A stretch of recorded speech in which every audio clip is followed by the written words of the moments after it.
وأنا اليوم بصفتي مترشح أولا، ثانيا بصفتي رئيس نادي يخول لي القانون أن أترشح لهذا المنصب. لا يشرفني ولا يسعدني ولا يعطي لي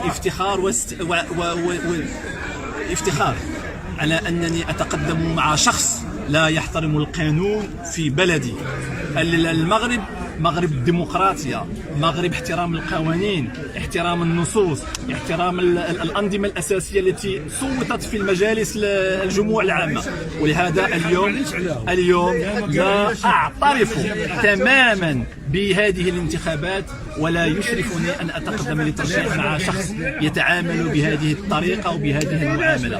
فنحن اليوم